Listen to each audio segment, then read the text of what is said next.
Bonjour Jean-Marc. Bonjour Laurent. Bonjour Jean-Marc Serfati.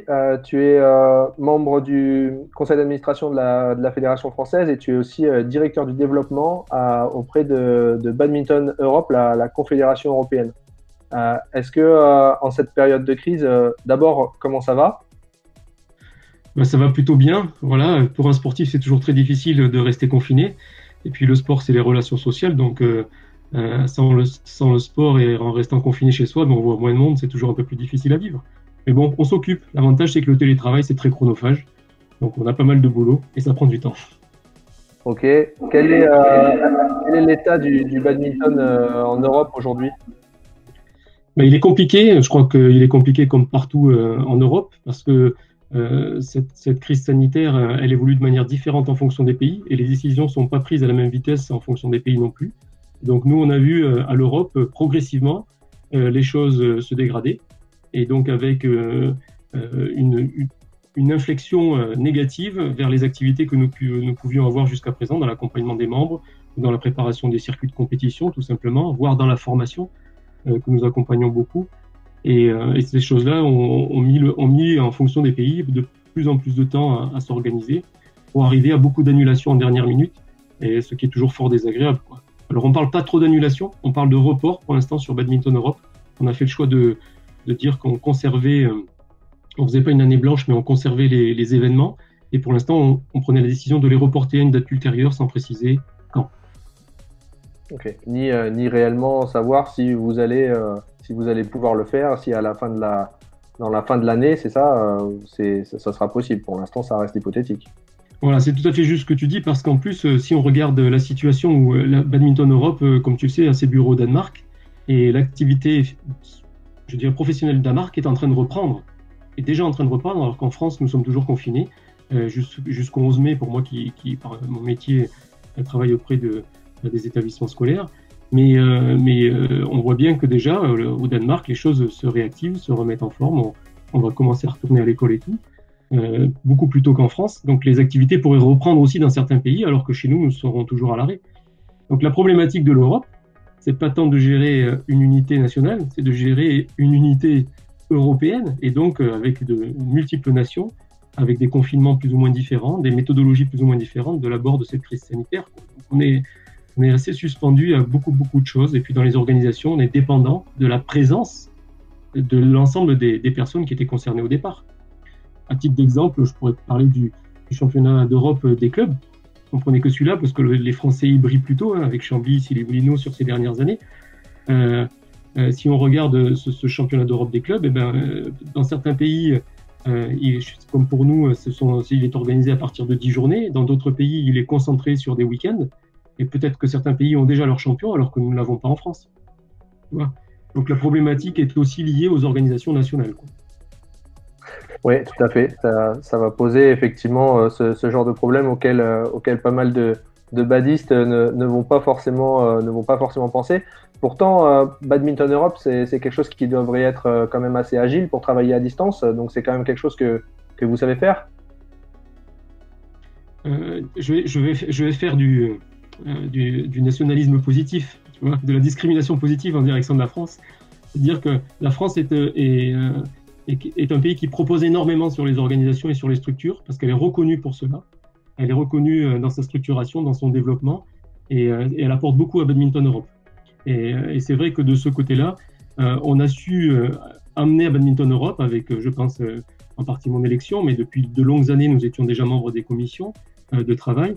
On a pu apporter cette structure de consolidation, et je pense qu'on a su créer à Badminton Europe des fondations solides, qui fait qu'elle se développe bien aujourd'hui, hein, cette confédération se développe bien, et qu'elle accompagne beaucoup mieux.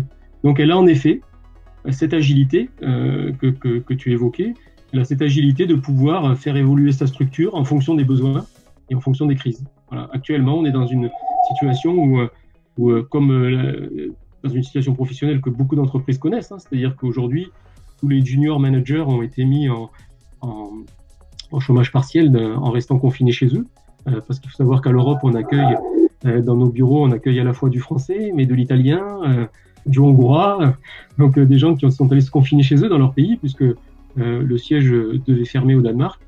Et aujourd'hui, avec la réouverture, on pense que dans les prochaines semaines, on aura un bureau le 25 en visioconférence, le 25 avril prochain, et qu'on va retrouver cette agilité avec la totalité de nos employés, quoi, hein, quelque part. Donc aujourd'hui, seuls les gros managers sont là, les responsables de secteur, et je dirais que les personnels annexes ont été mis au repos forcé, quoi. C'est un peu dommage, mais c'est comme ça. Ok, merci. En France, tu es aussi auprès de la fédération responsable du développement jeune et surtout référent Génération 2024. Donc on parle des relations avec le monde scolaire.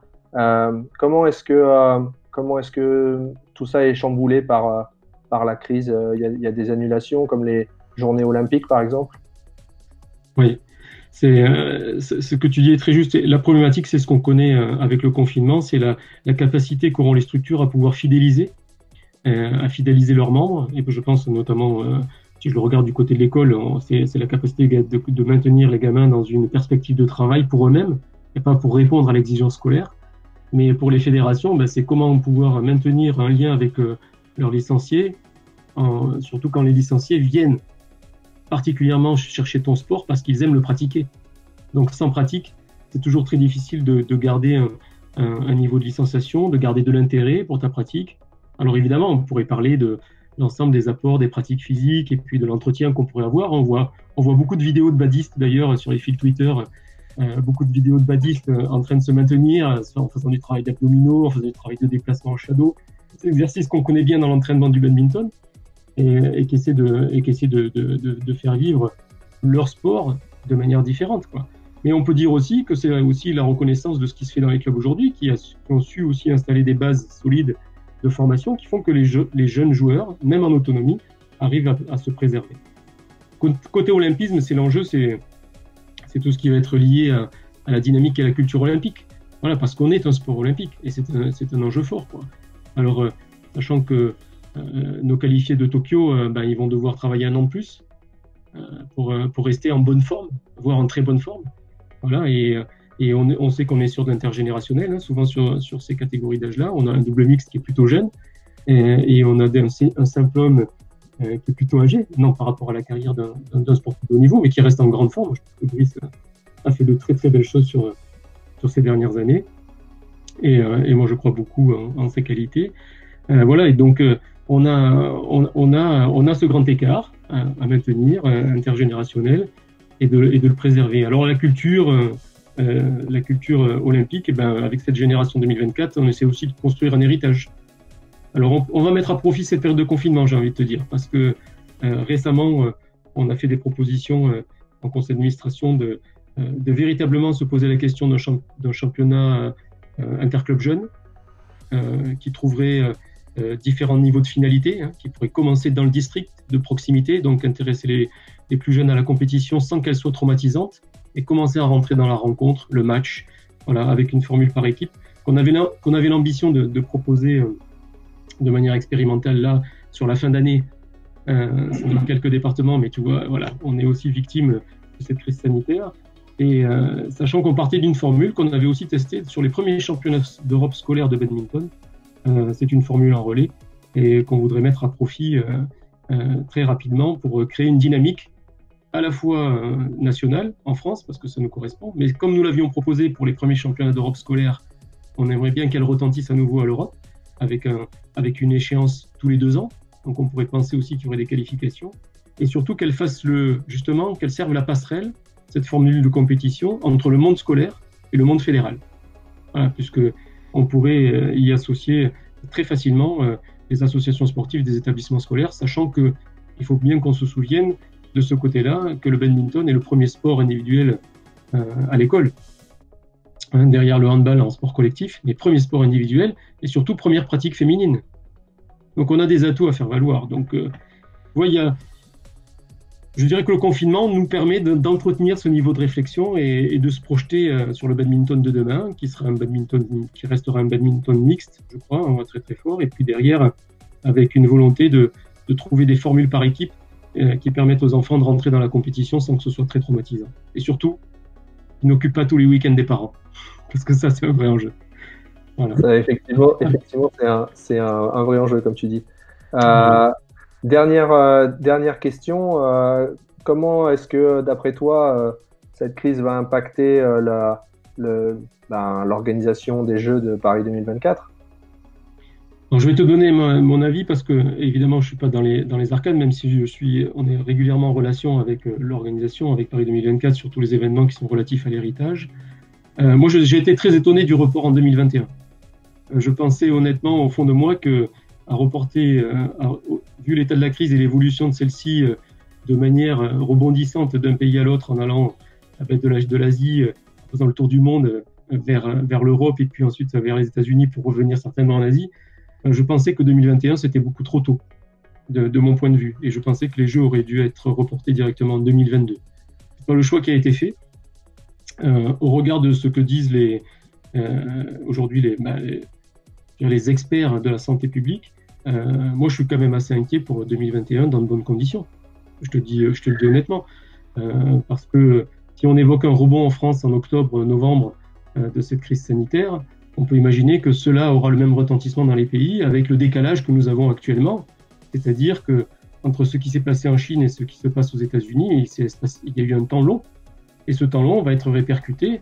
Et donc, que se passera-t-il à nouveau pour organiser un événement aussi international que les Jeux si certains sportifs n'ont pas eu le même temps de préparation? Donc, ce seront des demi-jeux. Et je pense que ce sera compliqué. Donc, je pense que le débat reste ouvert, je dirais, de mon point de vue. Voilà. Ça n'est que mon point de vue et ma propre analyse. Voilà. Je pense que quand on est sur un niveau de crise internationale, faire le choix de report d'1 an, ça me paraissait prétentieux. Voilà. Oui, avec les problèmes de vaccins, etc., qui pourraient être imposés pour venir, un vaccin qui serait a priori disponible que dans 18 mois, comme beaucoup le disent. Merci. Il y a un problème sous-jacent à cela, c'est que, comme tu le sais très bien, on transmet la flamme olympique aux futurs organisateurs d'une année à l'autre. Et donc, ce qui fait que si on retarde les Jeux en 2021, Paris 2024 aurait dû être propriétaire de la marque à compter du mois d'août. Et donc, tout ce qui se passait sur la culture olympique que nous avions, nous, en charge dans l'héritage, pour parler des Jeux olympiques, nous ne pourrons véritablement le faire avec la marque quand Paris détiendra les Jeux. Sera-ce en 2021, en 2020 comme c'était prévu, ou en 2022, si malheureusement la situation sanitaire devait évoluer de manière négative. Voilà. Donc, tu vois qu'il y a beaucoup d'implications derrière cette organisation des Jeux olympiques qui ne sont pas simples à gérer. Et notre ami Étienne Taubois qui était aux manettes, notre ami badiste Étienne Taubois qui est aux manettes, c'est le directeur de Paris 2024. On n'oublie pas qu'il fait partie de la famille du badminton. Je pense que ça doit être un sacré casse-tête pour lui. Et on pense à lui. On lui souhaite beaucoup de courage. Merci beaucoup pour ton intervention, Jean-Marc. Un dernier mot pour tous les gens qui nous regardent, peut-être? Oui, alors prudence, restez en forme, déconfinez-vous progressivement, ne soyez pas pressés d'aller boire un verre, rencontrer les amis, faites-le avec parcimonie et puis continuez à entretenir votre vie physique parce que ça c'est essentiel pour une reprise active du badminton avec du plaisir. Et puis si on joue pas dans les gymnases, on pourra toujours faire du air badminton?